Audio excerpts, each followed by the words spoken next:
মুস্তাফিজুর রহমানকে আইপিএল থেকে বাদ দিয়ে দেওয়ার নির্দেশ দিয়েছে বিসিসিআই। কেকেআরকে বলা হয়েছে অবিলম্বে মুস্তাফিজুর রহমানকে রিলিজ করে দিতে। কিন্তু ক্ষতিটা হলো কার? ক্ষতিটা হলো ক্রিকেটের, না ভারতীয় ক্রিকেটের, না বাংলাদেশ ক্রিকেটের, না মুস্তাফিজুর রহমান?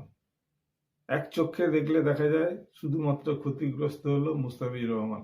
মুস্তাফিজুর রহমানের ক্ষতির জন্য একমাত্র দায়ী বাংলাদেশ সরকার আর সেখানকার কিছু উগ্রপন্থী ছাত্র নেতা, যারা সবসময় ভারত বিরোধী স্লোগান দিচ্ছেন, ভারতের জাতীয় পতাকা পড়াচ্ছেন আর ভারতকে ভাগ করে দেওয়ার কথা বলছেন। এত কিছুর পরে কিন্তু ক্রিকেটের জায়গায় চলবে, ভারতীয় ক্রিকেট ঠিক জায়গায় চলবে।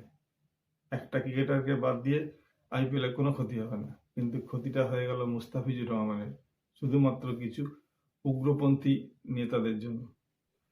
এরপরেও বাংলাদেশের কিছু কন্টেন্ট ক্রিয়েটার কিছু কন্টেন্ট বানাবেন আইপিএল নিয়ে, বিরাট কোহলি, রোহিত শর্মার খেলা রিভিউ দেবেন, তারা ভিউজ কামাবেন, অর্থও কামাবেন, কিন্তু ক্ষতিটা তো যা হওয়ার হয়ে গেল। সাফার হলেন মুস্তাফিজুর রহমান।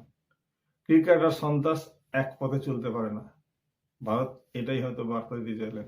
আপনারা কি বলেন? অবশ্যই কমেন্ট বক্সে কমেন্ট করে বলুন মুস্তাফিজুর রহমানকে সরিয়ে দেওয়া সঠিক হয়েছে কিনা। ভিডিওটা এই পর্যন্তই। যদি ভালো লাগে অবশ্যই একটা লাইক করে দেবেন আর আমার ইউটিউব চ্যানেলটা সাবস্ক্রাইব করতে ভুলবেন না।